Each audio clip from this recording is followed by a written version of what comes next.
The series begins by showing a television show that aired in 1968. In the talk show, a host named Murray and two scientists were discussing several disease outbreaks that had become pandemic throughout the world. The scientists then expressed their opinions about medical science and medicine that had become more advanced and developed, so that some of these diseases could be completely cured without even causing any side effects. However, one of the speakers, an epidemiologist named Newman, suggested that the biggest threat in the field of medicine is fungi.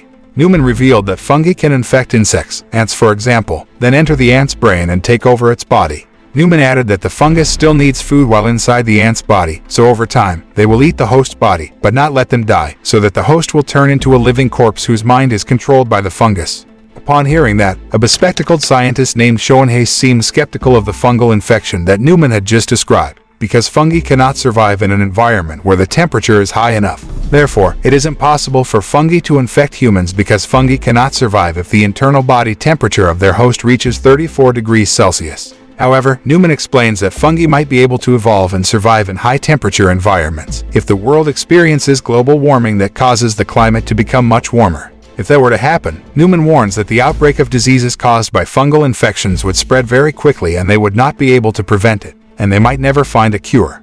The scene then switches to 35 years later, in 2003, and shows a girl named Sarah who has just woken up and realizes that she has overslept. Sarah hurriedly wakes up her father and goes to the kitchen to make breakfast. Sarah had intended to make birthday pancakes for her father, Joel, who was having his birthday that day. But Joel forgot to buy pancake flour, so Sarah only cooked scrambled eggs for their breakfast. Ever since her mother passed away a few years ago, Sarah has been helping her father as much as possible with chores like cooking. While the father and daughter were enjoying breakfast, Joel's younger brother, Tommy, appeared and opened the refrigerator to find something edible. Tommy is a former soldier who is still having trouble finding a job, so he still lives with Joel and Sarah in the house. Not long after, they hear a news broadcast on the radio about the chaos in Jakarta, and U.S. citizens living in Jakarta are advised to be careful and stay indoors as much as possible. Joel thought that Jakarta was a region in the Middle East, but Sarah told him that Jakarta was the capital of an Asian country called Indonesia. After breakfast, Sarah went back to her bedroom to get her school bag. Shortly afterward, Sarah secretly sneaked into Joel's room to get Joel's broken watch. Sarah intends to repair the watch because the watch used to be a birthday gift from her mother. Long story short, Sarah, who was at school, seemed to be getting bored and wanted to go home immediately because she intended to prepare a birthday surprise for her father. On the way home by bus, Sarah took the time to stop by a watch shop to repair her father's watch because she intended to give the watch as a birthday present. When the man who owned the watch shop was fixing Joel's watch, his wife suddenly appeared and told him to hurry up and close the shop. Fortunately, the man finished his work to fix Joel's watch, so his wife then gave the watch to Sarah and told her to hurry home. When she was about to go home, Sarah realized that something strange had happened, because the streets that had been busy suddenly became quiet.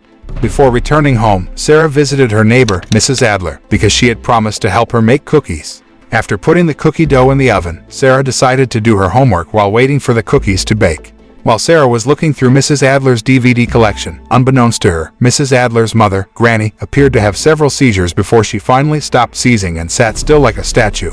Sarah then approached Mrs. Adler in the kitchen and borrowed a DVD as she said goodbye to go home. Before leaving, Sarah was surprised to see Mrs. Adler's pet dog looking at Granny so intensely, as if the dog was aware of Granny's strangeness.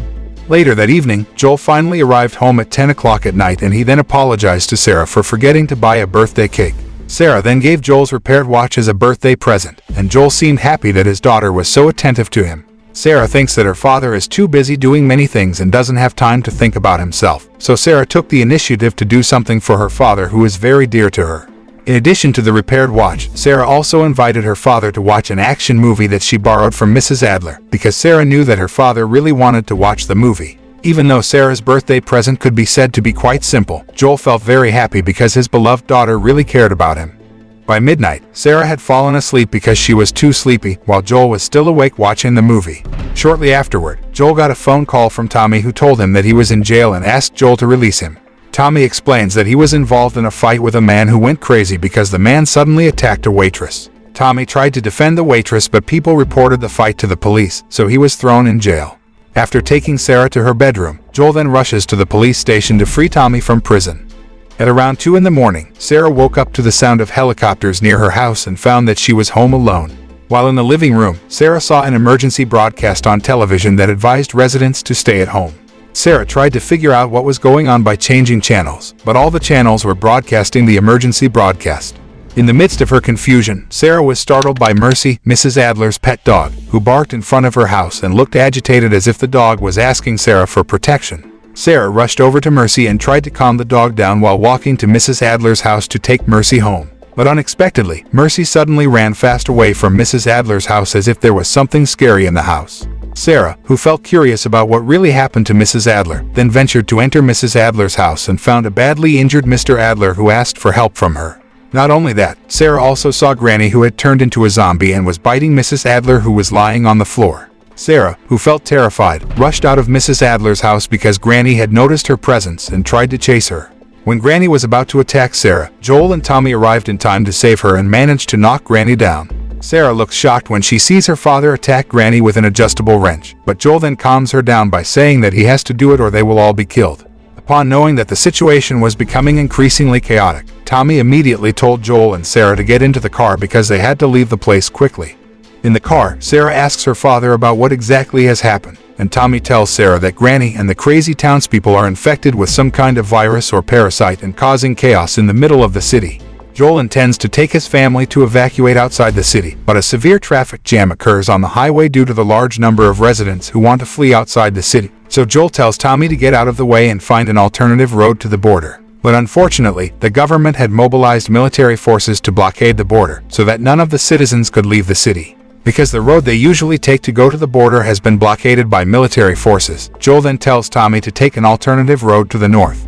Tommy is initially reluctant to take the road because the area is a densely populated residential area, but Joel insists that they have no other way to get to the border other than that road. In an attempt to get to the border by going down the road, Joel and his family are caught in a mess that gets worse when a plane suddenly crashes near them and causes a violent explosion that turns their car upside down. After Joel manages to get Sarah out of the car, a police car suddenly crashes into their car and causes a blaze that separates Joel and Sarah from Tommy. Joel then told Tommy to go to the river first, while he and Sarah would find another way. Because Sarah's injuries did not allow her to walk, Joel carried Sarah while trying to find an alternative way to the river.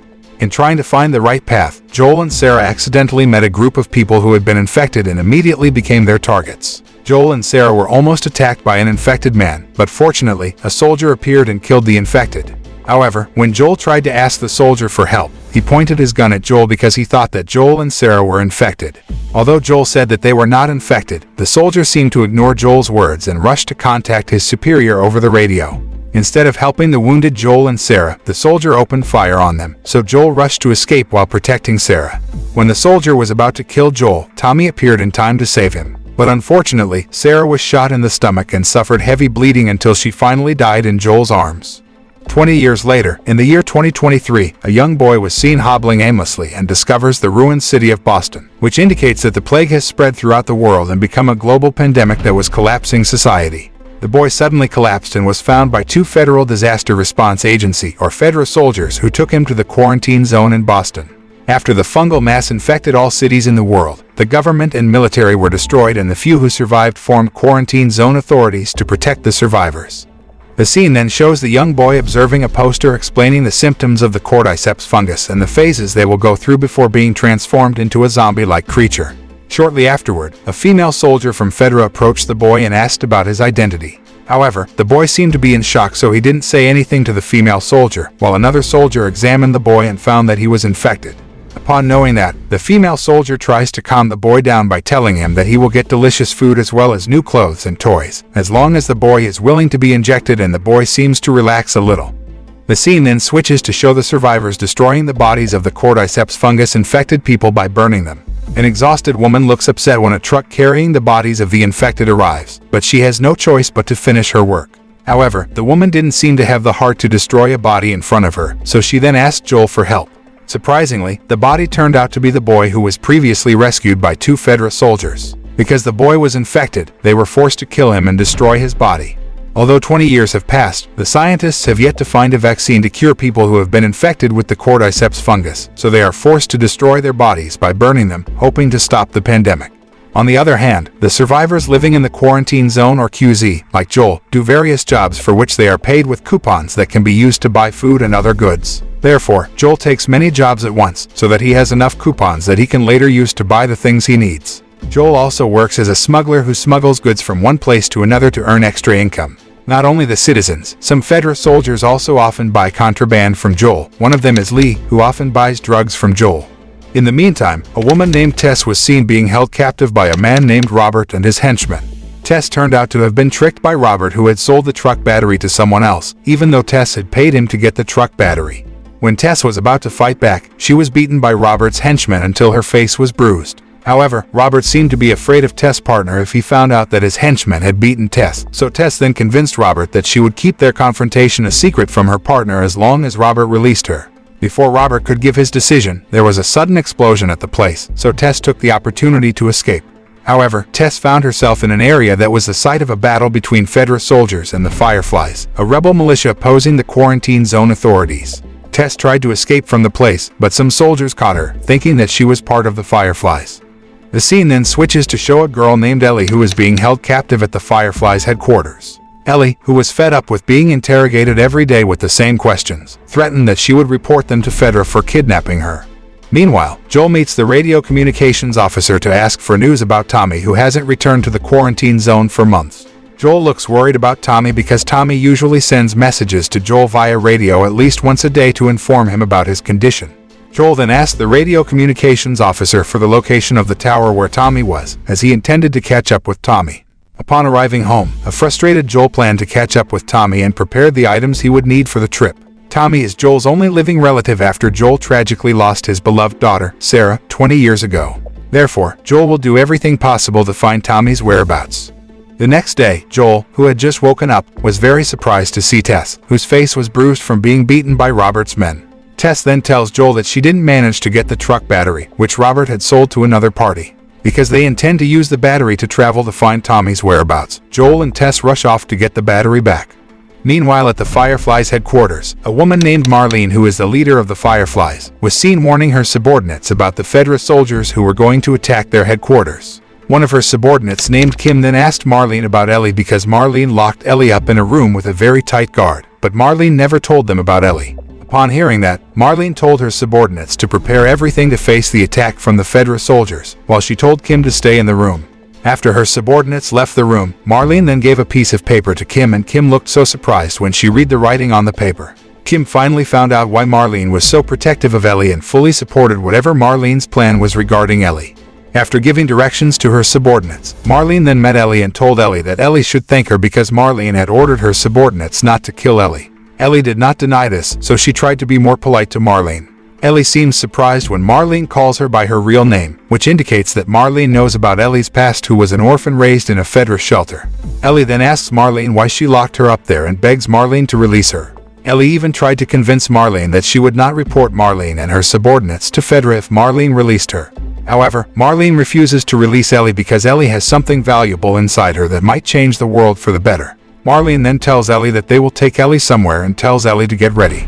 In the meantime, Joel and Tess get information about Robert selling the truck battery to the Fireflies, so they decide to infiltrate the Fireflies headquarters through an underground railroad tunnel and find the body of the infected attached to the wall and covered in mold, which indicates that he was infected years ago. Tess thought that he might have been infected and decided to enter the underground tunnel, but Joel assumed that he might have gotten infected inside the tunnel, so he told Tess to hurry up and leave.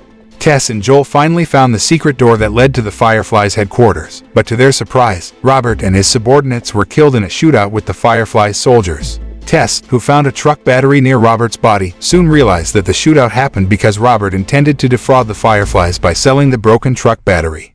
At the same time, Joel was suddenly surprised by Ellie, who tried to attack him with a knife, but Joel managed to avoid the attack. Marlene, who suffered a gunshot wound in a shootout incident against Robert and his subordinates, was surprised to see Joel and Tess at the Fireflies headquarters. Joel and Marlene apparently knew each other because Joel often worked with the Fireflies group. Upon knowing that Joel is a smuggler and has pretty good fighting and survival skills, Marlene then asked Joel to take Ellie to the Fireflies headquarters located in Massachusetts in exchange for a working truck. After a brief discussion with Tess, Joel finally accepted Marlene's offer and agreed to take Ellie to Massachusetts. Joel then took Ellie to his house and told Ellie to rest because they would be leaving at night, while Tess went outside to find the safest route they would use to sneak out of the quarantine zone.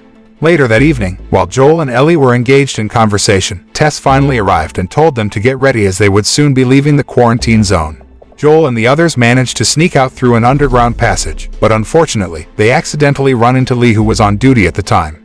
Although Joel and Lee knew each other and Lee was one of the regular customers who often bought drugs from Joel, Lee still did his job professionally by warning Joel and the others about the punishment they would get if they secretly left the quarantine zone. Joel tried to convince Lee to let them go by offering Lee the drugs for free, but Lee insisted that he would still follow the established procedures by conducting checks on the three of them. Upon hearing that, Ellie looked panicked and agitated, as if she was hiding something from them. When Lee examined Ellie, Ellie suddenly attacked Lee, so Lee immediately pointed his gun at Ellie and threatened to shoot her. Joel, who saw Lee threatening Ellie with a gun, then tried to protect Ellie and asked Lee to put down his gun. However, Lee refused to lower his gun, so they got into an argument, which then reminded Joel of the incident 20 years ago, when a soldier threatened him and Sarah with a gun because he thought they were infected.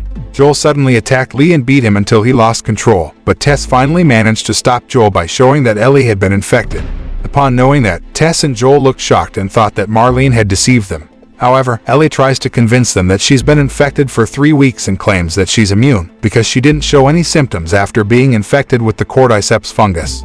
Even though Joel and Tess have learned that Ellie has been infected with the cordyceps fungus, they choose to continue their mission to escort Ellie to Massachusetts before the Federal soldiers arrive to arrest them. The scene then switches to the past and shows the atmosphere in Jakarta before the global pandemic that devastated human civilization. One day, 2 Indonesian national soldiers are seen entering a restaurant to meet a middle-aged woman named Ratna and take her somewhere. During the car ride, Ratna tries to confirm her identity to the soldiers, and a general named Hidayat mentions that Ratna is a mycology professor at the University of Indonesia and tells her about the critical situation they are facing. Upon arriving at a heavily guarded facility, Ratna was taken to a lab and asked to examine the specimen they had prepared. Ratna immediately examined the specimen under a microscope, and it didn't take long for her to confirm that the specimen was Cordyceps. Ratna then asked why they were using chlorazole to prepare the slides. Hidayat told her that they were using chlorazole in preparation for taking samples from the human body. Since Ratna told Hidayat that cordyceps could not survive on the human body, they told her to wear full protective clothing and took her to a quarantine room to examine the body of a woman who had been shot dead. With Hidayat's direction, Ratna immediately examined the bite marks on the victim's body that appeared to have mutated, and asked Hidayat if the bites were really human bites, which Hidayat confirmed. Ratna then examined the victim's mouth and was surprised to find the cordyceps fungus that can live inside the human body. After examining the body, Ratna got information from Hidayat about an incident that happened at a flour and grain factory in the western Jakarta. 30 hours ago, a female worker suddenly lost control and committed an anarchic act by biting her co-workers. The other workers then locked the woman in the bathroom and called the police. However, the police were forced to shoot her dead as she became increasingly violent and tried to attack them. Not only that, her co-workers who were previously bitten by her suddenly became aggressive, just like her, leaving the police with no choice but to shoot them dead before there was any chaos. Upon hearing that, Ratna looked shocked and asked Hidayat about the condition of the other workers. Hidayat then informs her that 14 workers suddenly disappeared and they are still searching for them. Ratna became so frightened that her hands trembled as she realized the gravity of the situation.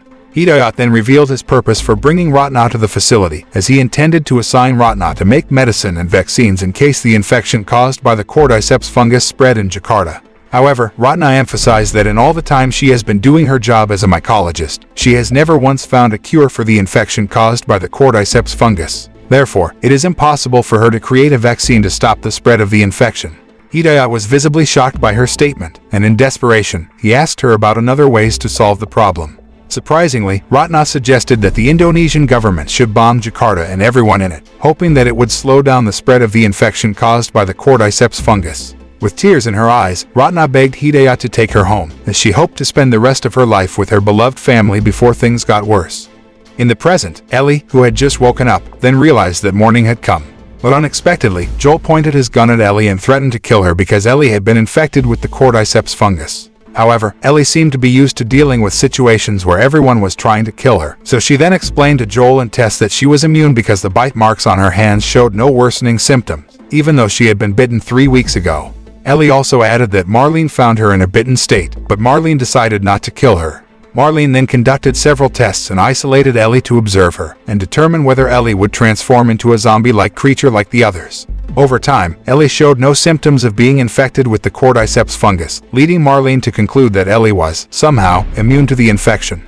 After revealing the truth to Joel and Tess, Ellie then asked their permission to go to the toilet.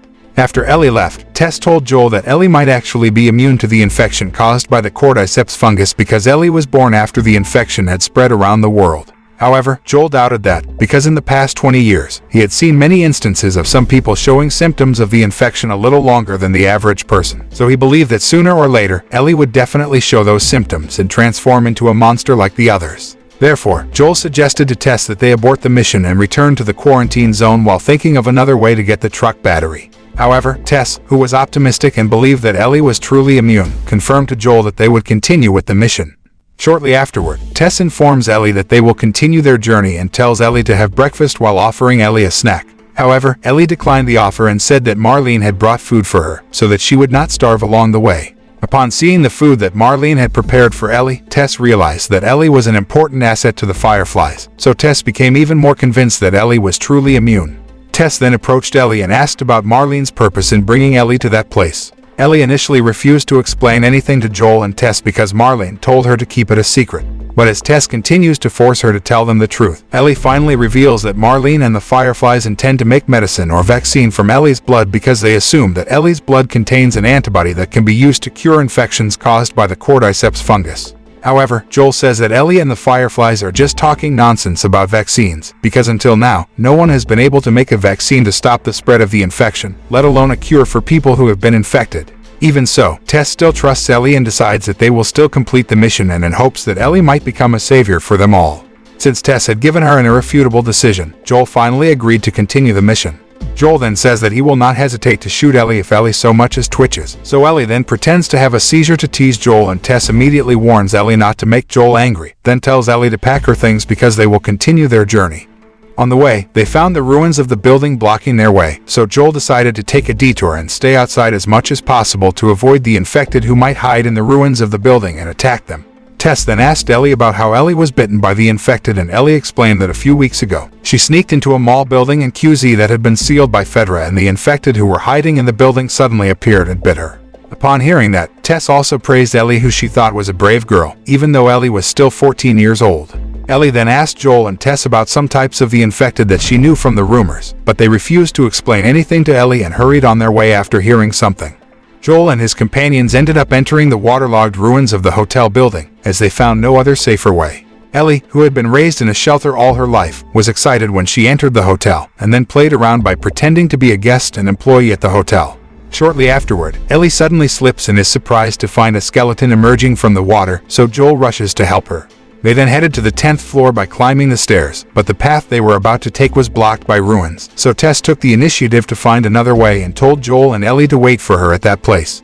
While waiting for Tess, Ellie asks Joel about the lifespan of the infected, and Joel tells Ellie that their lifespan is uncertain and varies from one to another. Furthermore, Joel explained that in general, the infected would survive for 1 to 2 months. However, he has also heard of the infected being able to survive for 20 years. Soon after that, Tess appeared by opening the door behind Ellie and rushed to take Joel and Ellie to see what she found while trying to find another way. Upon seeing that, Ellie looked agitated because this was her first time seeing hordes of the infected. Tess then explains to Ellie that the last time they were here, they only found a few of the infected. Tess deduced that the survivors may have come to the place to seek shelter, but they ended up getting infected and caused the infected colony to grow significantly. Ellie realizes that the infected are connected to each other as they move simultaneously when exposed to sunlight. Tess then explains to her that the infected are indeed connected to each other, and they are also connected to the cordyceps fungus that grows in the ground, which can even reach more than a kilometer in length. Tess then warned Ellie to always watch her step because if she accidentally stepped on an active cordyceps fungus, it would automatically send a signal to lead hordes of the infected to their location. Upon knowing that they could not pass through the road filled with the infected, Joel suggested that they must go to a museum, because on the top floor of the museum there was a path that they could cross to get to their destination. Upon arriving at the museum, Joel examined the cordyceps fungus that covered the entire side of the museum building, and found that the fungus had died and dried up. Upon knowing that, Joel and Tess then prepare themselves to face attacks from the infected who might be hiding in the museum, and tell Ellie to stay alert. While walking through the museum with only the light from a flashlight, they found a male body with fresh scratch wounds. Joel and Tess, who saw the scars, immediately slowed down their voices, because they could guess the type of infected that inhabited the place from the scars on the man's body. Joel then told Ellie to stay quiet and not make any noise as they climbed the stairs to the upper floor.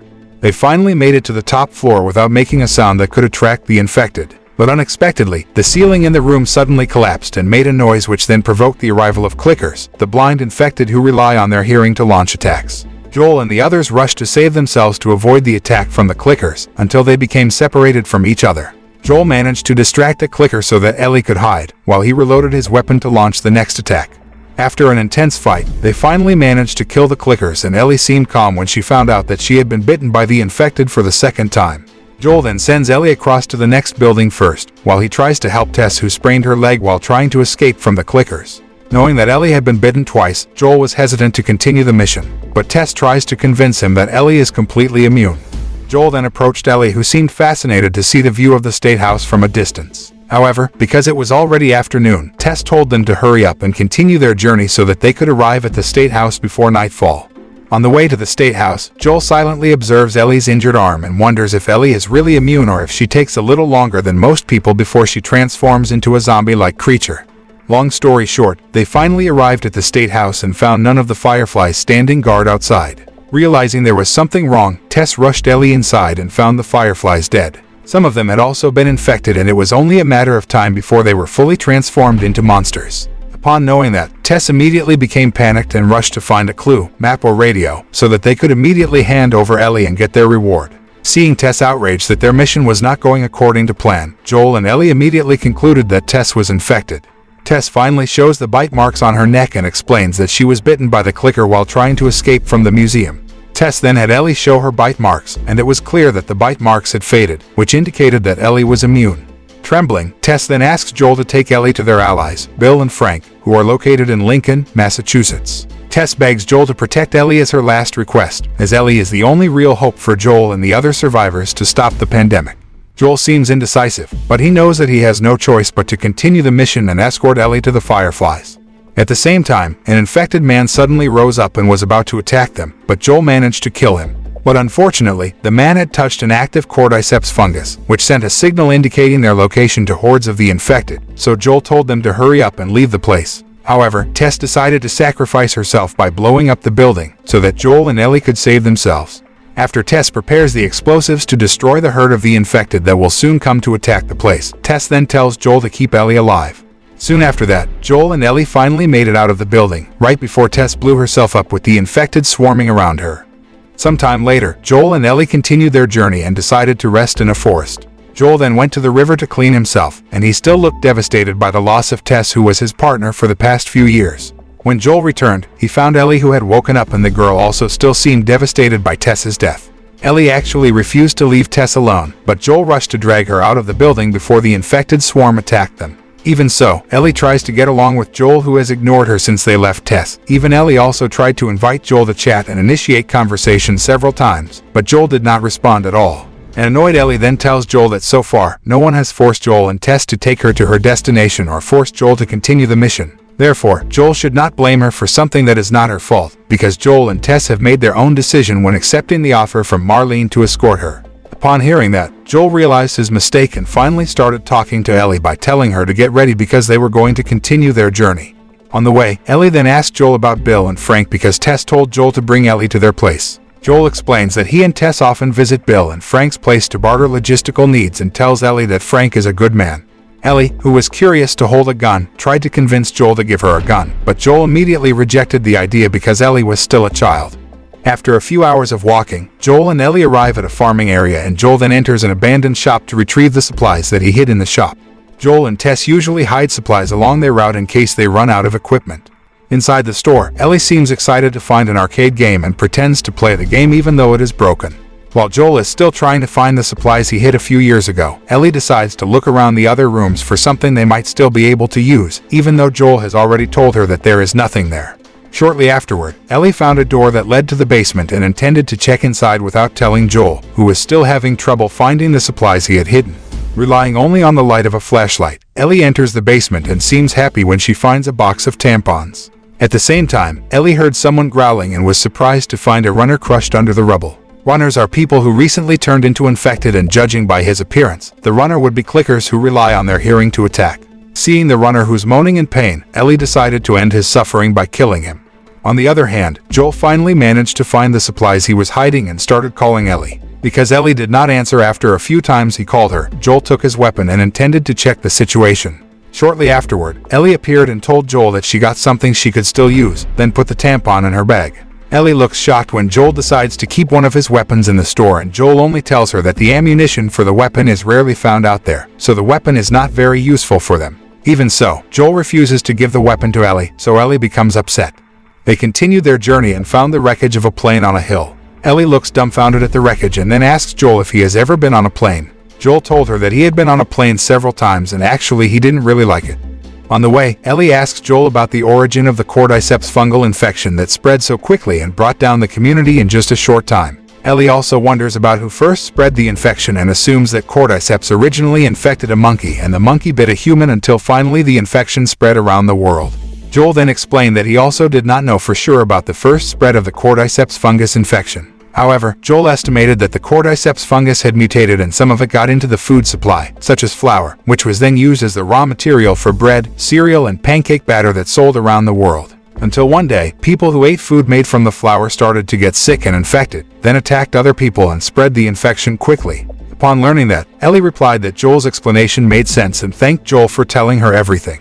Soon after that, Joel suddenly realized something and stopped his steps. Joel then invites Ellie to take a detour through the forest because there is something in front of them that Ellie shouldn't see. Instead of following Joel's advice, the curious Ellie continued to move forward because she wanted to know something that Joel wanted to hide from her. Ellie also didn't feel the least bit afraid because Joel had made sure that what they would find in front of them wasn't something that could hurt Ellie. However, how surprised Ellie was to find a collection of human skeletons in a large hole that was deliberately dug to dispose of the bodies. Joel then explains that the soldiers evacuated the residents of the small town a few days after the infection spread rapidly in the United States, and took them to the quarantine zone if there was still enough space to accommodate them. If the capacity of the quarantine zone was full and they had no other shelters, then the soldiers would execute the residents. Ellie was very shocked and angry when she found out about this fact, and asked Joel why they had to be executed when they were not infected. Joel then replies that dead people cannot be infected by the cordyceps fungus. The scene then switches to the past and shows soldiers evacuating the citizens in a small town and about to take them to the quarantine zone. When everyone gathered outside the house and prepared to leave the small town, a man named Bill was still inside the house and secretly observing them through CCTV cameras. Bill seemed to refuse to be evacuated and had prepared his weapons, in case he had to get into a shootout with the soldiers who had entered his house to find his whereabouts. Luckily, Bill had hidden in the basement of his house before the arrival of the soldiers, so they were unable to find him. Bill, who had quite a lot of supplies and weapons, then came out of his house and found that he was the only person living in the small town after the soldiers evacuated the other residents. Bill, who seemed to have quite a lot of knowledge about survival in the face of a precarious situation, then began to prepare everything, such as collecting supplies, containing fuel that could be used for vehicles, starting the power plant engine, and also preparing several traps around his residence to get rid of people who had been infected. Not only that, Bill also planted vegetables and fruits and also set up a farm in preparation for long-term survival, because he could not be sure when the pandemic would end.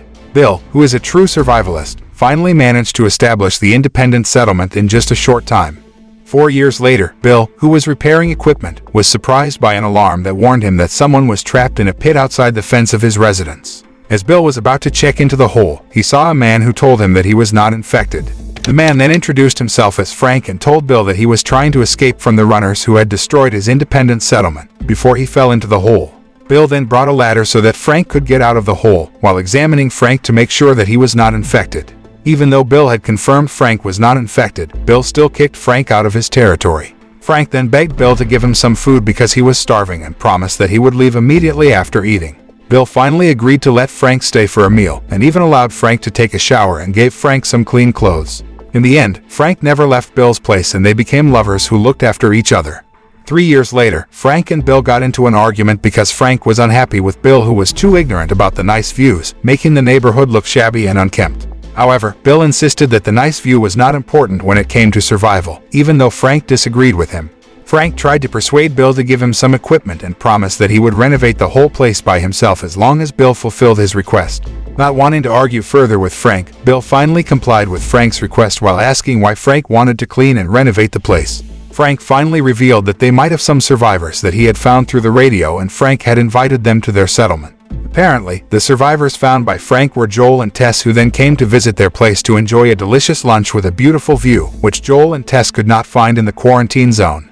Frank welcomes Joel and Tess in a very friendly manner, while Bill remains vigilant and does not hesitate to point a gun at Joel while they are enjoying lunch. Frank then invited Tess into the house, while Joel tried to convince Bill that they were good people trying to survive. Joel also adds that they have items that Bill doesn't have, such as medicine and machine parts, so Joel offers to barter so that they can help each other to get the supplies they need.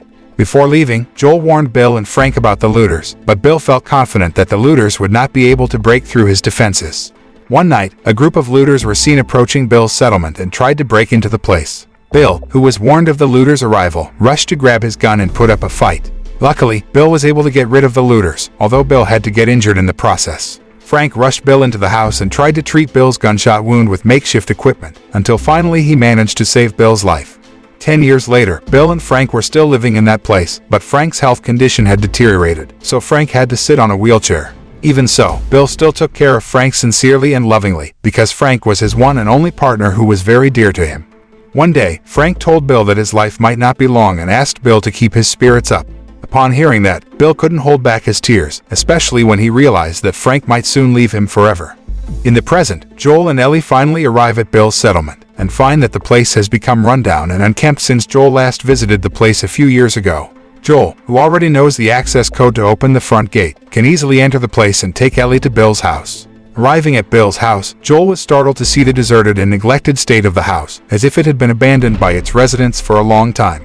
Joel intends to check the situation in the house, and tells Ellie to wait downstairs. As Joel climbs the stairs to the top floor, Ellie goes into the living room and finds a letter addressed to Joel. When Joel returned, Ellie told Joel that Bill had written a letter to him. Upon hearing that, Joel assumes that Bill and Frank are dead, so he then becomes sad and devastated, and asks Ellie to read the letter.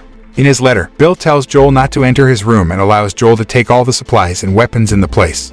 Bill then ended his letter by asking Joel to always keep Tess safe. Unfortunately, Joel could not fulfill Bill's last request because Tess had already passed away.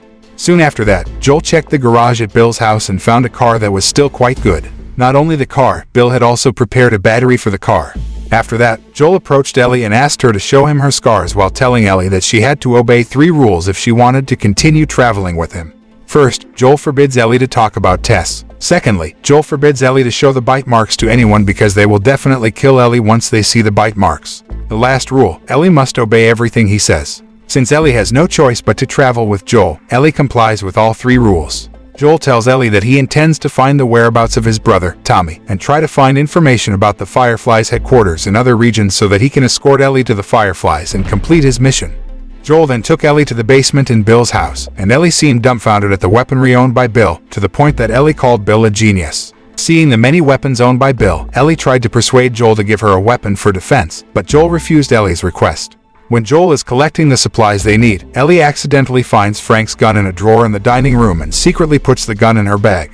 After getting the supplies and weapons they need, Joel and Ellie then get into Bill's car and prepare to continue their journey to find Tommy's whereabouts. Sometime later, Joel and Ellie decide to stop at an abandoned gas station, where Joel tries to get fuel from several cars in the place, while Ellie seems excited about the gun she found at Bill's house. Ellie began to act out by pointing the gun in front of the mirror, as if she was a police about to arrest a criminal. Upon realizing that she had been there too long and Joel might be looking for her soon, Ellie quickly put the gun in her bag and then approached Joel. Ellie seems impressed to see how Joel transfers fuel from the gas tank of a car to a jerrycan. Joel tells her that he will teach Ellie this method, so that Ellie can also do it if at any time Ellie is traveling alone and needs fuel. Ellie then tries to make Joel laugh by reading some jokes from a book she found, but Joel doesn't respond to the jokes at all and instead tells Ellie to wait for him in the car. After refueling their vehicle, Joel and Ellie continue their journey to Wyoming to find Tommy. A few hours later, Joel decides to call it a day and turns the car towards the forest, where they will spend the night before continuing their journey tomorrow morning. Joel then cooked dinner for them using the ingredients they found at Bill's house. Ellie seemed to eat her dinner with gusto while praising Bill as a great man for being well prepared for any situation. Bill had even prepared everything for Joel before he passed away. Joel also agrees with Ellie, because he has never met anyone other than Bill who has a very complete preparation in any situation. Since they were going to spend the night in the forest, Ellie suggested that they make a bonfire, but Joel firmly rejects that, warning Ellie that building a campfire could attract something more violent than the infected to come towards them. Joel turns out to be discussing bandits who will not hesitate to kill survivors who try to survive by looting their supplies and weapons. Upon learning that, Ellie nodded her understanding and obeyed what Joel told her. Before going to bed, Ellie reads the book she found by relying on the flashlight and tries to make a fool of Joel by mentioning a joke question she found in the book. Surprisingly, Joel found out about the joke and managed to answer Ellie's question correctly. Ellie looks peevish because Joel knows the answer, but Joel secretly smiles happily because he is amused by Ellie's joke. Joel then tells Ellie to sleep, because tomorrow they will be leaving early in the morning. While Ellie had fallen asleep, the ever-vigilant Joel had trouble sleeping, so he decided to stay up all night. The following day, Ellie woke up to find Joel packing up their things. Ellie actually wanted to sleep longer, but Joel told her to get ready because they would be leaving soon. On the way, Ellie, who was reading a map, then asked about Joel's younger brother, Tommy.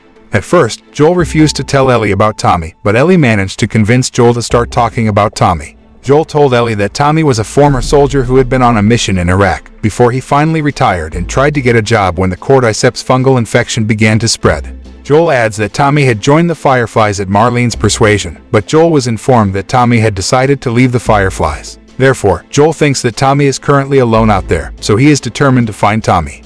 Ellie asks Joel what if he didn't manage to find Tommy, but Joel insists that he will find Tommy no matter what, because he is a persistent person. Joel intends to go to the radio tower in Cody where Tommy last delivered a message to him, and if Tommy is not in that place, Joel plans to look for Tommy in the residential area of the survivors around the radio tower. A few hours later, Joel and Ellie arrive at a highway that has been blocked, so Joel is forced to stop his car.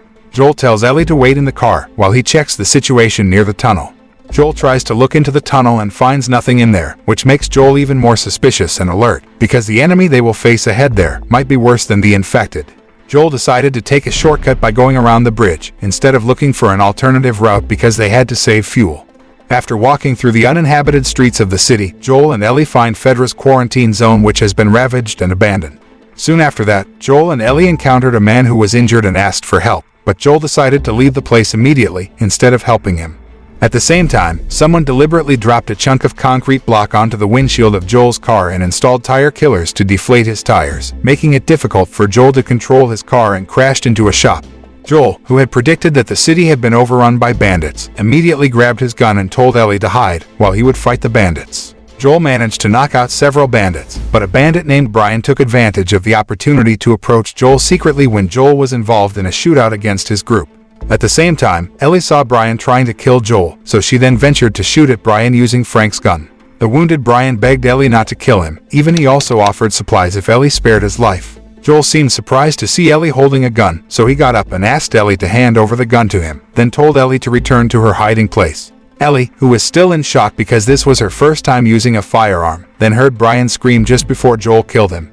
Shortly afterward, Joel immediately takes Ellie to leave the place and find a hiding place before Brian's comrades arrive to take revenge on them. The scene then switches and shows a woman named Kathleen, who is the leader of a revolutionary movement in Kansas City that houses Brian and his comrades. Kathleen is seen interrogating an old man named Edelstein for information on the whereabouts of a man named Henry Burrell who killed her brother. Although Edelstein has confirmed that he has no knowledge of Henry's whereabouts, Kathleen believes that Edelstein is deliberately lying to her to protect Henry. Kathleen did not even hesitate to put her gun to Edelstein's head in order to get information about Henry. Not getting any information from Edelstein, Kathleen then went outside and found Brian and his comrades who were killed. Kathleen then asked her right-hand man, Perry, about the killer, and Perry informed her that the killer was probably the Outsiders, because his team found a vehicle full of goods and confirmed that the vehicle did not belong to Fedra, even though they were heavily supplied. Upon learning that, Kathleen then made a statement to her followers by saying that the death of Brian and his comrades was Henry's doing and ordered them to kill anyone who was not part of their group without exception. Soon after that, Perry led an armed force to conduct a house-to-house hunt to find the Outsiders who had caused Brian and his comrades to lose their lives. On the other hand, Joel and Ellie, who were hiding in an abandoned bar, soon learned that they were being hunted by a revolutionary group calling themselves the People. Joel and Ellie intend to hide in a tall building a few blocks away, but they have to wait until the situation becomes safe enough for them to start moving towards the building.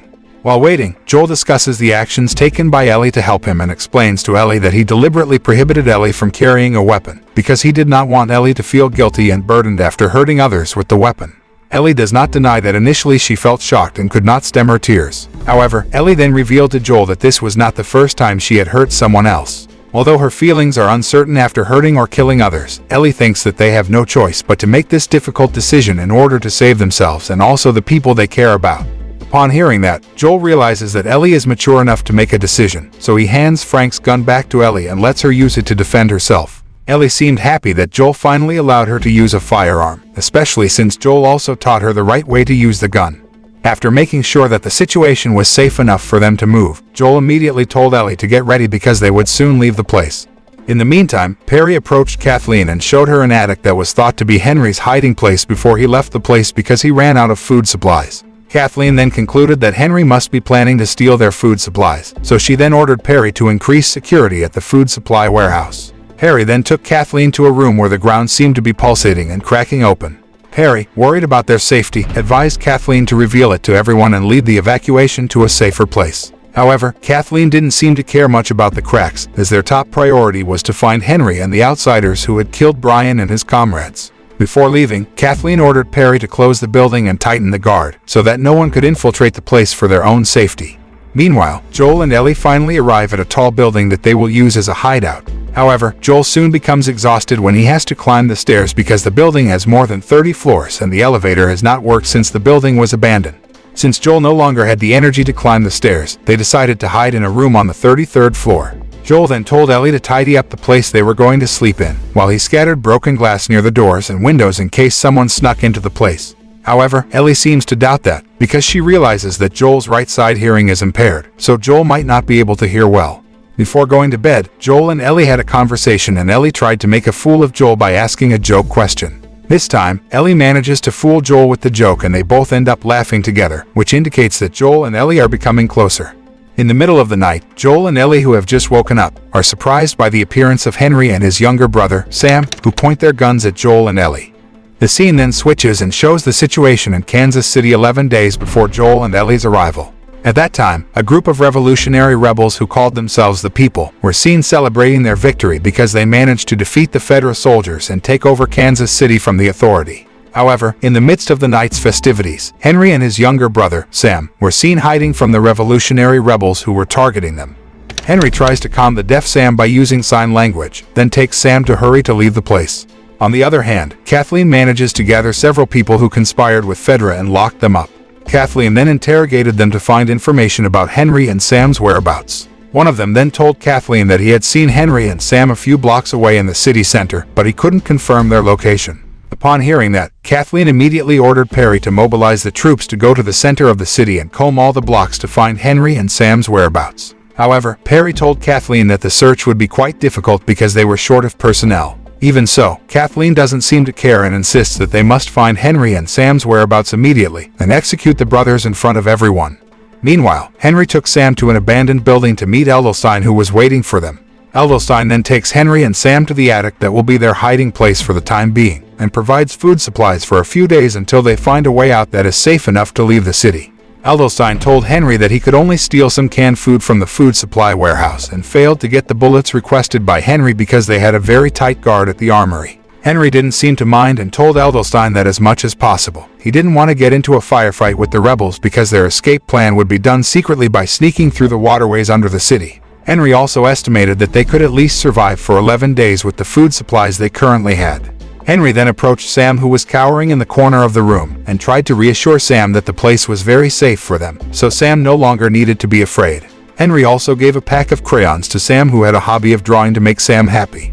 10 days later, Henry watches outside through the window and finds the rebels still patrolling the streets of Kansas City on the orders of Kathleen, who is ambitious to capture him. On the other hand, Sam starts to starve as their food supply is running out, but Henry asks him to be patient while waiting for Edelstein, who has not returned since a few days ago.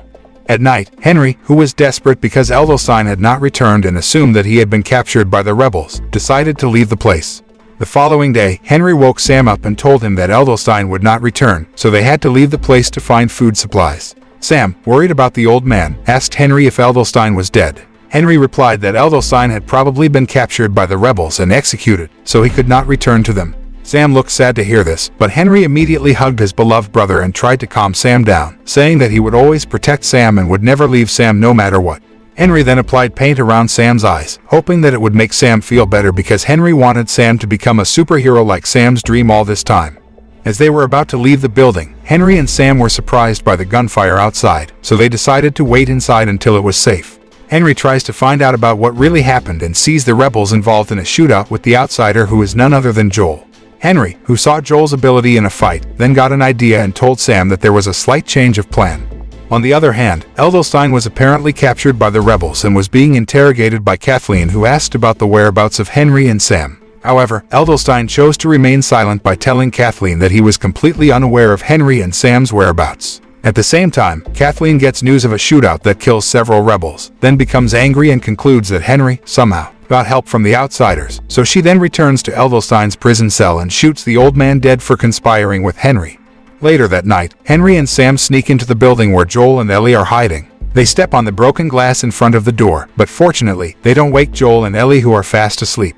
Henry then gave a gun without bullets to Sam and told Sam to point the gun at Joel, so that they could negotiate with Joel and Ellie, who were the outsiders. Shortly afterward, Joel and Ellie suddenly woke up and realized the presence of Henry and Sam, who threatened them at gunpoint. Henry then tells Joel and Ellie not to fight back because they only want to work with Joel and Ellie. After making sure that Joel and Ellie would not put up a fight, Henry then introduced himself and Sam while telling Joel that he was the most wanted man in the city, and that Joel was probably ranked second as the most wanted man in the city after Joel killed several rebels who attacked him. Henry tells Sam that he trusts Joel and Ellie, and then lowers his weapon to convince them that he really wants to work with them to get out of the city. Joel and Ellie then introduced themselves and shared their food with Henry and Sam, who were very grateful that they were willing to share their food, even though they didn't have much food supplies left after getting into a firefight with the rebels. The next day, as they were observing the city from the top floor, Henry told Joel that the rebels had managed to overthrow Fedra's rule in the city and gain their freedom. Joel pointed out that he had heard about Fedra in the city being known as barbarians, because they often tortured and killed people, and Henry confirmed this, until finally the people fought back and managed to defeat them. Henry then revealed that he was a collaborator, and Joel immediately refused to work with him because Henry was a traitor. However, Henry tells Joel that Joel will need him as a guide so they can get out of the city, while he needs Joel's fighting skills to protect them. Henry also added that his gun had no bullets, so he could not defend himself and Sam. Joel was actually reluctant to cooperate with Henry, but when he knew that Sam was only 8 years old and the rebels would not hesitate to kill the boy, Joel then asked about the way they got out of the city. Before telling them how, Henry asks Joel and Ellie about the strangeness of the town, and Ellie replies that they haven't seen the infected since they arrived. Henry tells them that Fedra herded the infected underground and managed to keep them underground for the past 15 years, since it was impossible for them to escape through the highway that was heavily guarded by Kathleen's henchmen. Henry then informed them about a maintenance tunnel under the city that connected to a residential area directly adjacent to a river that became the outermost point of the Kansas City. Upon learning that, Joel then asked if Henry had ever entered the tunnel because they might encounter the infected in the tunnel. Henry openly said that he had never entered the tunnel, but a Fedra soldier had told him that the tunnel was completely empty and safe enough to pass through. Since Kathleen and her henchmen thought that the infected were still roaming underground, Henry believed that they wouldn't encounter the rebels in the tunnel. Before entering the tunnel, Joel tells Ellie to prepare to use her weapon and tells Henry and Sam to be ready to run if something bad happens. Upon entering the tunnel, Henry seems happy to find that the tunnel is completely empty, just as he thought it would be. But Joel reminds them to stay alert as they know nothing about the place. After walking down the tunnel for a while, Joel and the others arrived at a room that used to be a children's school, as the walls were covered with drawings and there were some toys and books in the place. Joel mentioned that he had heard about the survivors setting up independent settlements underground, but they didn't follow the rules, so they became infected. Ellie and Sam are excited when they find a comic book that is their favorite, so Ellie tries to learn sign language so that she can communicate more easily with Sam. Ellie then begged Joel to let them rest for a while in that place, and Henry also assured Joel that they would be safer out of the tunnel at night.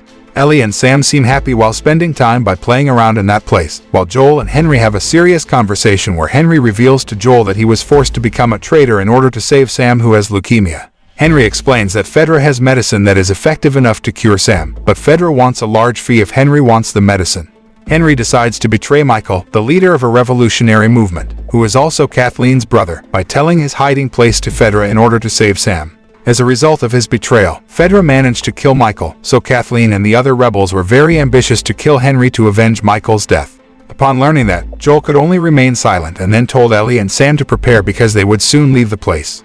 Long story short, Joel and the others finally got out of the tunnel and arrived at the abandoned residential area as mentioned by Henry. Henry thought that his plan was going smoothly because they didn't face any problems at all, until suddenly they were surprised by a sniper who shot at them from a house. Joel immediately told Ellie and the others to hide, while he would sneak into the house through the back door to kill the sniper.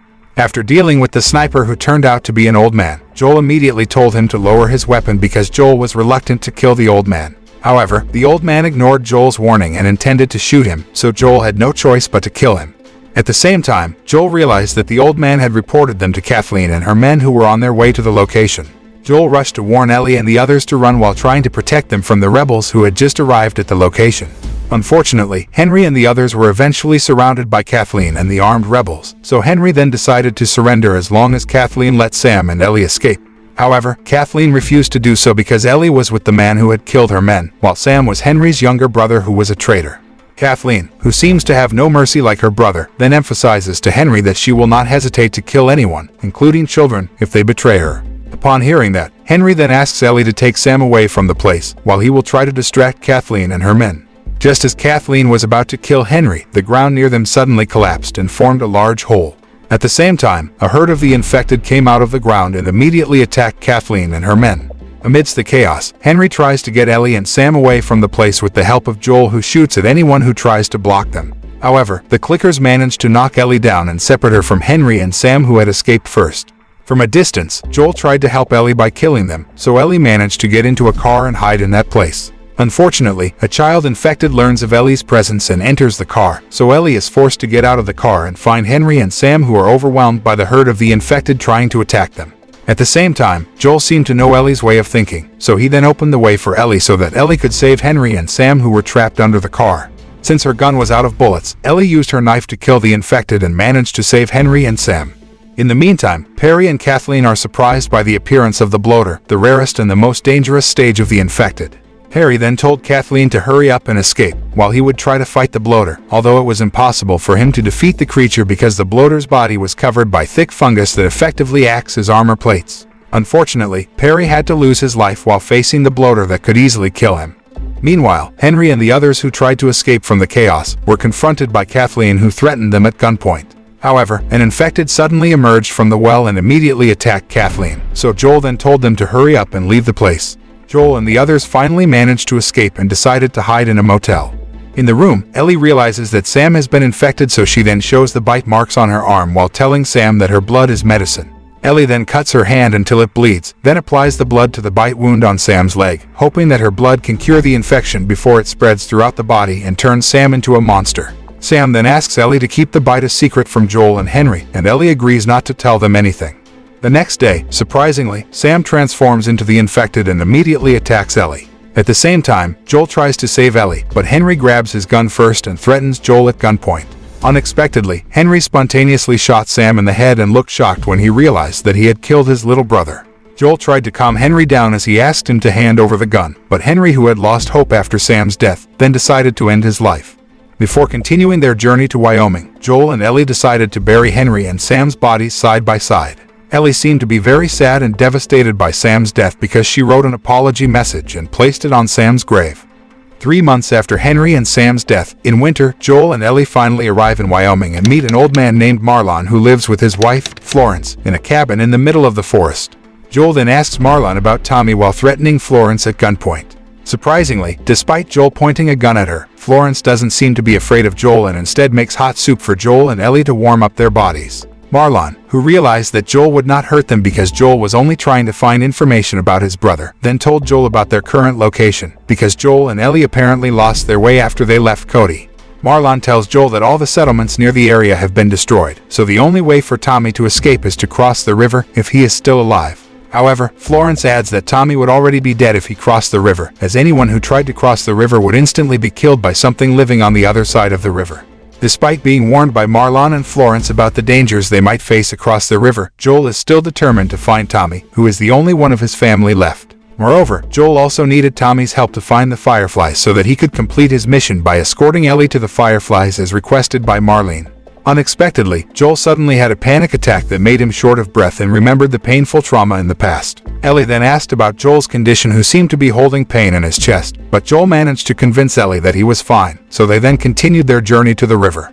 After traveling on foot for several hours, Joel and Ellie decide to spend the night in a cave by the river and continue their journey by crossing the river the next day. Later that night, Joel tried to fix his broken boot by wrapping duct tape around it, while Ellie seemed to be enjoying the view of the aurora in the night sky. Joel then tells Ellie to come down because her neck could be broken if Ellie falls from such a height. They then engage in a conversation about their future plans if Marlene and Fireflies succeed in creating something to cure the infection. Joel tells Ellie that he will probably spend the rest of his life in an old farmhouse, while Ellie apparently dreams of becoming an astronaut and going into space. Ellie then reveals to Joel that she tried to cure Sam by applying her blood to Sam's bite wound, but it failed. Upon hearing that, Joel tells Ellie that the process is not that simple and Marlene must know the right way. Joel then told Ellie to sleep, while he would keep watch all night. But unexpectedly, Joel woke up the next morning and found Ellie standing guard in front of the cave holding his gun. Ellie told Joel that she woke up in the middle of the night and found Joel asleep, so she decided to stand guard. Upon hearing that, Joel apologizes to Ellie as he asks for his weapon back, then tells Ellie to wake him up if at any time Ellie finds him asleep again. Joel and Ellie then continued their journey by crossing the river using a bridge and did not encounter any obstacles along the way. Ellie could even enjoy the trip by learning to whistle, until they finally find a dam on the other side of the river. Joel tells Ellie that they used to build the dam to get electricity, but he has no idea how it works.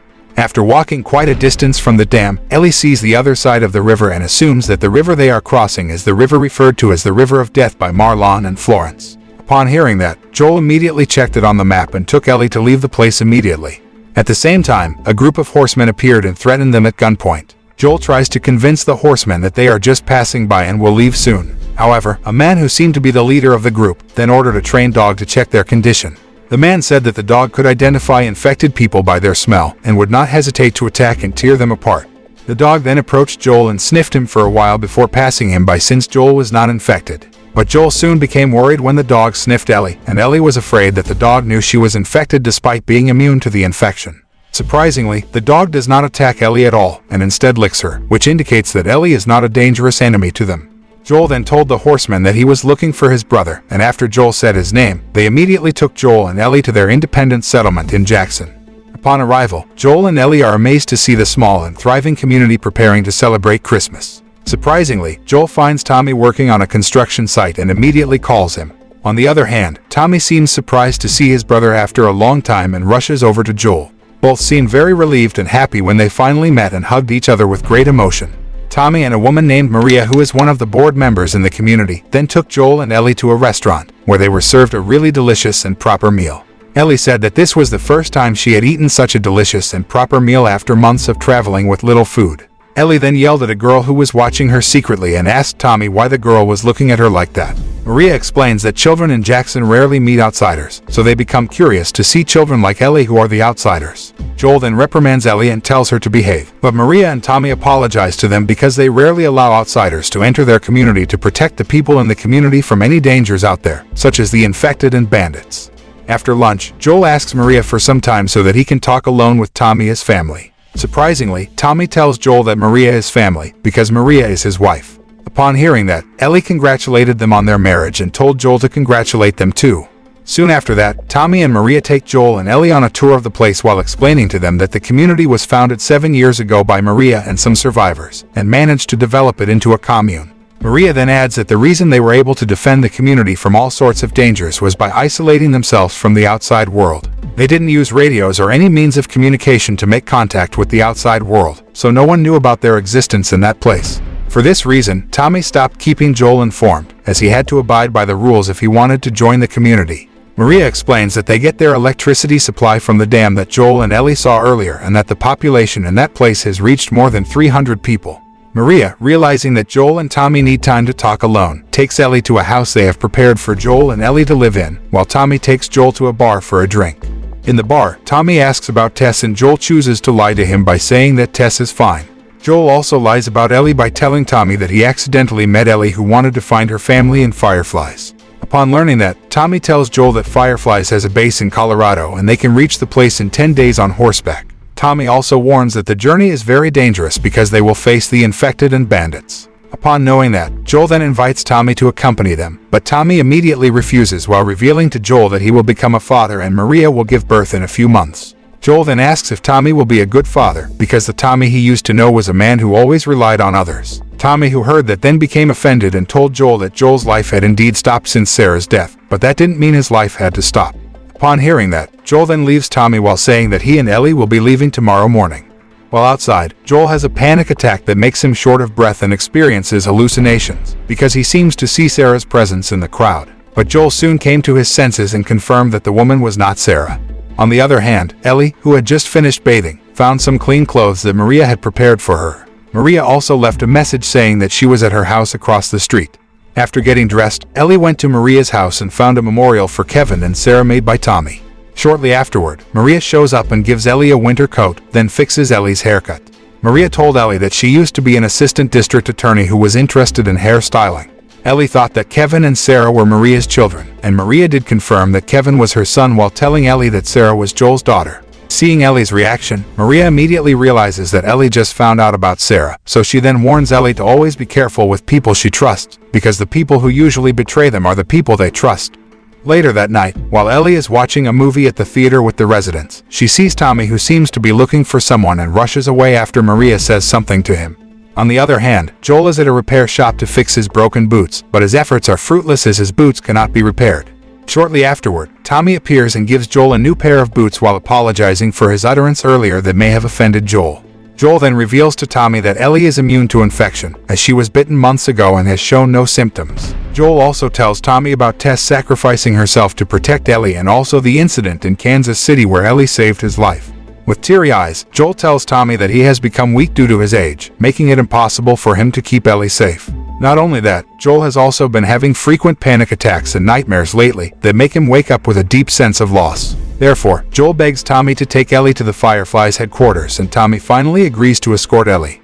Shortly afterward, Joel goes to the house prepared by Tommy and Maria, where he then meets Ellie in her room and realizes that Ellie has been secretly listening to his conversation with Tommy in the workshop. An angry Ellie then mentions Sarah, but Joel immediately stops her.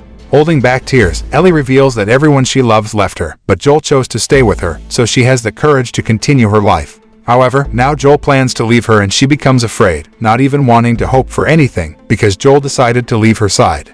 Upon hearing that, Joel tells Ellie that she is not his daughter and tells Ellie to pack up her things, because Tommy will drop her off tomorrow morning. While in his room, Joel looks increasingly frustrated and remembers his beloved daughter who has left him forever. The next morning, Tommy takes Ellie to the stables and finds Joel intent on stealing a horse to get away from the place. Joel turns out to have changed his mind and gives a choice to Ellie, who without thinking, immediately chooses Joel. Before leaving, Joel says goodbye to Tommy, who then tells Joel that there will always be a place for Joel and Ellie in Jackson. After getting a gun and supplies from Tommy, Joel and Ellie leave Jackson on horseback.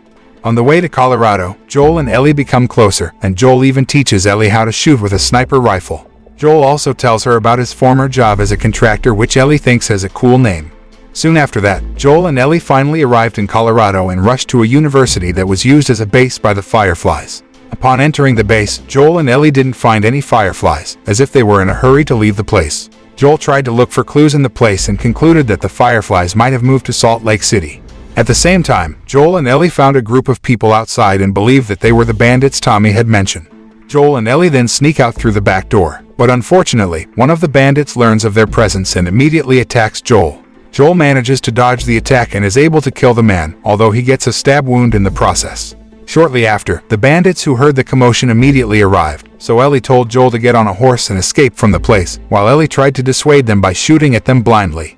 Joel and Ellie finally managed to avoid the bandits' pursuit, but Joel suddenly collapsed and fell off their horse, leaving Ellie unsure how to proceed.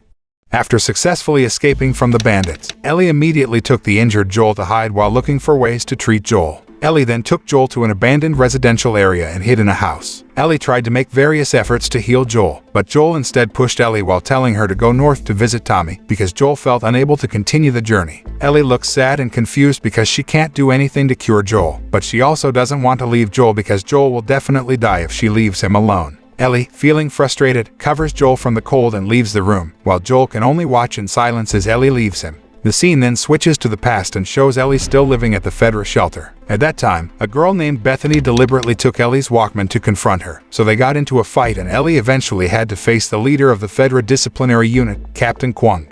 Ellie argued that Bethany started the fight by confronting her first, but Kwong couldn't blame Bethany as the girl was undergoing treatment at the clinic after receiving 15 stitches from her fight with Ellie. Kwong regrets Ellie's recent bad behavior because Ellie is actually a smart girl and has quite a skill. Kwang told Ellie that if she continued to behave badly, then she would only become a lowly soldier who had to do a lot of useless work and receive annoying orders from the patrol leaders. Therefore, Kwang advises Ellie to start behaving well and obeying the rules because with Ellie's intelligence and skills, Kwang can guarantee that Ellie will become a federal officer who will get a better place to live and give any orders to the lowly soldiers. Kwang added that Ellie had the soul of a leader in her and believed that one day, Ellie would be a great leader who would unite them all. Upon hearing that, Ellie chooses to obey Kwang's words and before leaving, she asks Kwang to return her Walkman. Later that night, Ellie, who is still upset at Bethany for confronting her by offending her best friend, tries to reduce her upset by reading a book. However, since Ellie lives in a shelter, she has to abide by the curfew rules, so she turns off the lights and goes to bed. In the middle of the night, a sleeping Ellie is startled by the appearance of her best friend, Riley, who Ellie thought was dead because Riley had been gone for 3 weeks. Riley, who noticed that Ellie had a bruise on her eye, then asked about the person who had caused the bruise, and saying that she would beat that person up. Ellie replied that she was involved in a fight with Bethany and Riley didn't need to bother beating Bethany up because she had already beaten her up. Ellie then asked Riley about where she had been for the past 3 weeks, and Ellie was surprised when Riley told her that she had joined Firefly. Ellie initially thought that Riley was joking, but after Riley showed her the firearm she got from Firefly, Ellie finally realized that her best friend had really joined the rebel group. Riley said that she would explain everything to Ellie, but she asked Ellie to go with her for a few hours and assured Ellie that Ellie would have the best night of her life. Ellie, who had promised Kwang to abide by the rules, immediately refused Riley's invitation, especially since she had to undergo training tomorrow morning. But Riley managed to convince Ellie, so Ellie finally agreed to go with Riley. After successfully escaping from the Fedra shelter, Riley then takes Ellie into an abandoned building where they find the body of a man. Ellie thought that the man deliberately ended his life by mixing drugs into his alcoholic drink, although Riley disagreed with her, because Riley thought that the man might not have intended to end his life, and was accidentally killed when mixing the drug into his drink. As Ellie picked up the bottle of alcohol, the floor in front of them suddenly collapsed, dropping the man's body to the floor below them. Ellie and Riley quickly fled the scene with the man's bottle of alcohol. Once on the roof of the building, Ellie and Riley decided to taste the alcoholic beverage, and both agreed that it tasted quite good. As they were about to move on, Ellie asked Riley about her real reason for joining Firefly. Riley told Ellie that a few weeks ago, when she snuck out of the Fedra shelter, she met a woman in her 40s who was the leader of Firefly, who was none other than Marlene. Marlene told Riley that she was impressed with Riley's sneaking skills and asked Riley what she thought of Fedra. After Riley told her that she hated Fedra, Marlene then offered Riley to join Firefly and Riley immediately accepted the offer. Ellie and Riley then continued their journey by jumping over the rooftops of buildings in the area, until they finally arrived at an abandoned mall building which was their destination. Ellie initially refused to enter because the mall had been sealed by Fedra, which indicated that the infected might still be hiding inside the mall. However, Riley convinced Ellie that the place was safe enough for them, so Ellie then followed Riley into the mall building. Riley then told Ellie to enter the mall lobby first, while she would turn on the electricity. Arriving at the lobby, Ellie was astonished to see the flickering lights that illuminated the entire mall building, because this was the first time in her life to visit a mall, even though the mall had been permanently closed. Ellie then asked Riley about the lights that might attract the attention of people and also Fedra. However, Riley assured Ellie that they were totally safe because the mall building was like a big bunker, so no one would know but the two of them. Shortly afterward, Riley takes Ellie to ride the escalator and Ellie looks so excited because she has never ridden an escalator in her life. Riley then tells Ellie that they don't have much time, so she then takes Ellie to walk through the mall building, where Ellie wonders why some stores seem empty while others are still full of goods. Riley explained that when the outbreak occurred, people started looting by taking the things they needed the most, until the military finally closed the place. After walking for a while, Riley asked Ellie to close her eyes and took Ellie to the playground where there was a carousel ride. Ellie looked astonished to see the ride, especially after Riley turned on the carousel machine and told Ellie to get on the ride. As they ride the carousel, Ellie realizes that Riley is hiding something and tells her to come clean. Riley finally reveals that she will turn 17 next month and Kwang has given her the task of supervising people who do waste work. Therefore, Riley decided to join Firefly. Riley says that Ellie will probably get a better job in the future because Ellie is a smart girl. Riley then invited Ellie to take a photo together at the photo box machine. But their photos turned out black and white because the photo machine had not been updated for years, so the machine could not print color photos like before. Even so, Ellie was happy that she could take a photo together with her best friend, especially after Riley asked her to keep their photo as a souvenir. Soon after that, Riley took Ellie to the arcade, which was Ellie's favorite of all the mall wonders that Riley had shown her. However, what surprised Ellie more was that Riley managed to pry open the coin box so that they could play all the arcade games in that place. While Ellie and Riley were busy playing arcade games, unbeknownst to them, an infected suddenly woke up because the cordyceps fungus in that place was still active. After being satisfied playing arcade games, Riley then gave a pun book to Ellie as a gift. Ellie seemed happy with the gift and they then had fun by throwing jokes at each other from the book. However, their fun disappears after Ellie accidentally finds some homemade bombs in the place and soon finds out that Firefly deliberately put Riley in the mall to guard their weapons. Riley tried to explain her situation to Ellie, but Ellie, who was already disappointed in Riley, left her. Riley then chased after Ellie while revealing that Firefly would send her to QZ in Atlanta. Riley tried to convince Marlene that Ellie could join Firefly and go with her, but Marlene refused, leaving Riley with no choice but to leave Ellie. Riley added that it was not easy for her to make that decision, so she decided to see Ellie one last time and say goodbye to Ellie. Upon learning that, Ellie angrily said goodbye to Riley and left her. However, Ellie couldn't really be angry at Riley, so she went back inside the mall and immediately rushed after hearing someone shouting. Unexpectedly, the shouting was just a game that Riley had prepared as a surprise, because she believed that Ellie would definitely come back to her. Riley then apologized to Ellie and the two of them made up. To celebrate their friendship, Riley invites Ellie to dance and Ellie then begs Riley not to leave her and kisses her. However, in the middle of this happy moment, they were suddenly surprised by the appearance of an infected, so Riley immediately pulled out her gun and told Ellie to hurry up and run away. But their efforts to escape were in vain as the infected caught up with them and made Riley collapse unconscious, while Ellie tried to fight back by stabbing the infected several times. At the same time, Riley, who was already conscious, then tried to help Ellie, and they finally managed to defeat the infected after Ellie stabbed his head with her knife. Unfortunately, Ellie and Riley, who thought that they would spend their last night together happily, had to face the fact that they had both been bitten by the infected. In the present, Ellie apparently decided to stay with Joel and tried to find anything she could use to treat Joel's wound in the house. Ellie finally found a needle and a roll of thread, then rushed back to Joel's place to stitch up his wound. A few days later, Ellie managed to stop Joel's bleeding, but Joel's condition was not fully stabilized because he still needed medicine to restore his condition. Besides, they had also run out of food, so Ellie decided to go hunting in the cold weather. Elsewhere, a man named David was seen leading a group of survivors to pray together for the extreme winter to end soon as they were starting to run out of food supplies. In addition, David also led the survivors to pray for one of their colleagues who had recently passed away. David then approached a girl whose father had just passed away and was being prayed for by them. The girl then asked David when they would bury her father, and David replied that the ground was too cold to dig, so they would have to wait until spring to bury her father. After the service, a man named James, who was David's right-hand man, approached David and told him about their food supply, which was only enough for 1 week. Upon hearing that, David then invited James to go hunting, although it seemed quite impossible to find the prey in extreme cold weather. Meanwhile, Ellie, who was hunting alone, saw a rabbit among the trees, so she then aimed her gun to shoot the rabbit.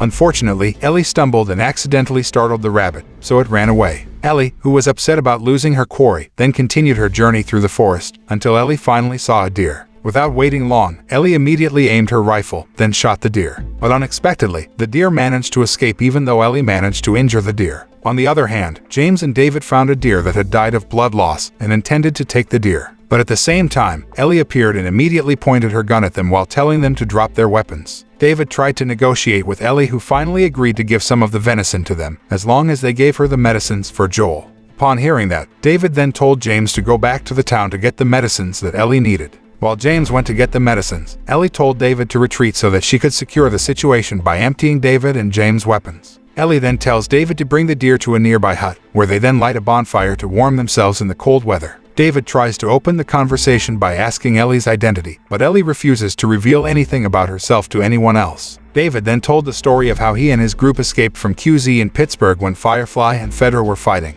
They tried to settle down somewhere, but the looters attacked their hideout several times, so they had no choice but to move from place to place. David added that this year's winter had been cruel as crops were not growing and animal prey was hard to find, making it difficult for them to find anything to eat, even though their food supplies had run out. David, frustrated that he had the responsibility of feeding his group, sent 4 men to a nearby town to find anything edible. But unfortunately, only 3 of them made it back safely, as one of them, a man named Alec, was killed by a man who, according to information, was traveling with a little girl. Upon hearing that, Ellie immediately realized that Alec was one of the bandits who attacked Joel at the University of Colorado. At the same time, James suddenly appeared while pointing his gun at Ellie, but David instead told James to lower his weapon and give the medicines to Ellie. After taking the medicines she needed, Ellie immediately rushed away from them, not caring about the deer that was eventually taken by David and James. Upon arriving at the hideout, Ellie immediately injected the medicine into Joel's body, hoping that it would cure Joel's infection. Later that evening, a woman named Joyce, who is a member of David's group, is seen preparing dinner for them. Shortly afterward, a man came into the kitchen carrying a basket of red meat, and Joyce asked about the meat. However, the man simply replied that it was venison, then left. Before dinner, David and James finally arrived with a stag they had hunted. David then informed his followers about their encounter with a girl who was believed to be the companion of the man who had killed Alec.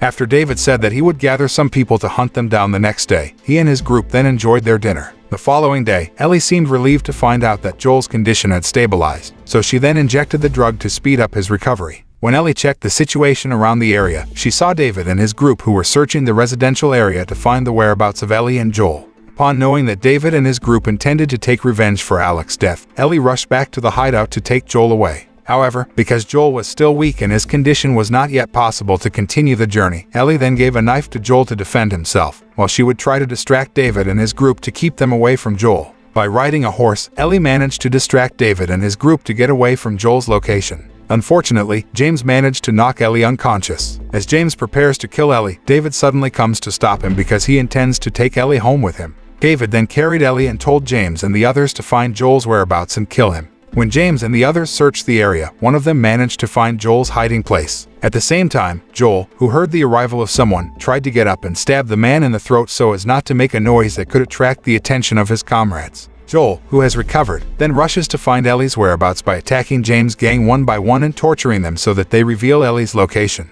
Because Joel tortured them, one of David's followers finally informed Joel that Ellie was still alive and was currently in a town called Silver Lake, which was the location of their community. On the other hand, upon arrival at Silver Lake, David immediately locked up Ellie, who has regained consciousness, and continued to urge Ellie to reveal her real identity. David, who was annoyed that Ellie still insisted on keeping her identity a secret, then told Ellie that she was now alone because Joel was dead. Ellie looked shocked to hear that, but she refused to give up and tried to escape from the place after David left her alone. When Ellie tried to pry off the hinges of the cage door, she accidentally found pieces of a human body lying on the floor. Upon seeing that, Ellie was very shocked and frightened because David and his group turned out to be cannibals and thought that they would make her their food. Soon after that, David appeared while bringing food for Ellie and he realized that Ellie had found out their secret. David argued that he was forced to do so to feed his group who were starving because their food supply had run out. But Ellie refused to listen to any of David's excuses because the actions carried out by David and his followers were very cruel. David admitted that he did have a cruel heart, but he could tell that Ellie also had a cruel heart. David tries to convince Ellie by saying that Ellie is a smart and loyal girl, as well as a natural leader, which is what has kept Ellie alive all this time. David then offered Ellie to join him to lead the group and Ellie seemed interested in joining David, so Ellie then asked about Joel's fate.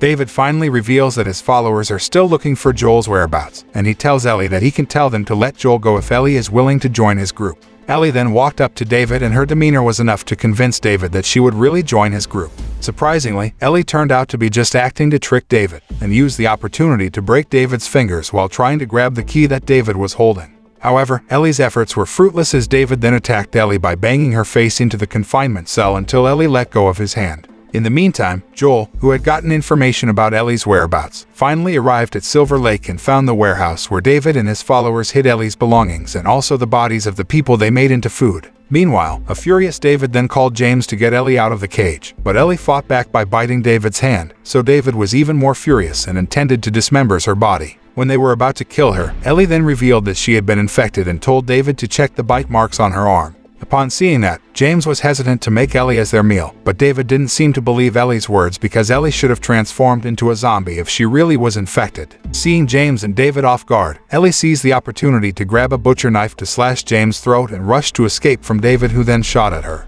Ellie tried to escape from the place, but she found that David had locked the doors, so Ellie tried to burn the place down. While running away from David, Ellie took a knife and waited for the right time to attack David from behind. Ellie managed to stab David in the stomach, but David then dropped her and kicked her. When David was about to kill her, Ellie swiftly grabbed the knife lying near her to knock David down, then stabbed David multiple times. Ellie finally made it out of the place and reunited with Joel. Joel tries to calm the shocked and frightened Ellie by hugging her and telling her that Ellie will be fine, and they then leave the place. The scene then switches to the past and shows a pregnant woman named Anna who's trying to escape from an infected chasing her. Anna managed to reach a farmhouse and tried to call for help, but there was no one in the house, so Anna rushed upstairs and hid in a room. Anna, who was approaching labor, tried her best to fight off the infected who were trying to attack her while enduring the pain of giving birth to her baby. A few minutes after Anna killed the infected, she finally managed to give birth to a baby girl whom she named Ellie. Unfortunately, Anna soon realized that she had been bitten, so she rushed to cut Ellie's umbilical cord before the infection spread. Later that night, Marlene and the Fireflies, who were trying to locate Anna, finally found Anna and her baby girl at the farmhouse. Anna then told Marlene that her baby was not infected because she had cut her baby's umbilical cord before being bitten by the infected.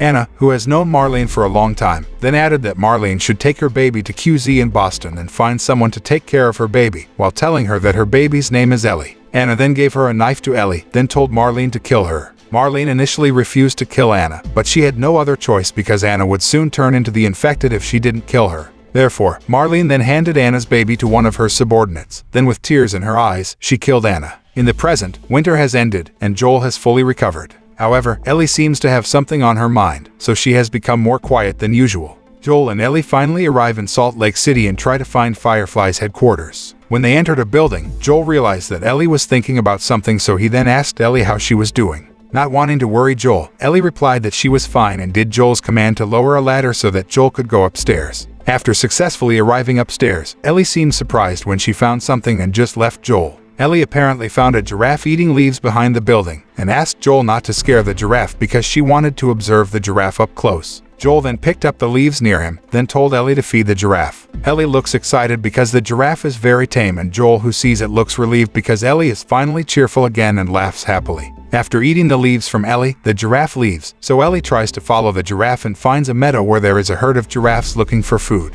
Ellie and Joel then have a deep conversation about their plans after everything is over, which Ellie intends to follow Joel wherever Joel goes, because for Ellie, Joel is the only person who is most precious to her right now. After they walk through the city on foot for several hours, Joel and Ellie finally arrive at the former emergency medical camp set up by the soldiers a few days after the outbreak.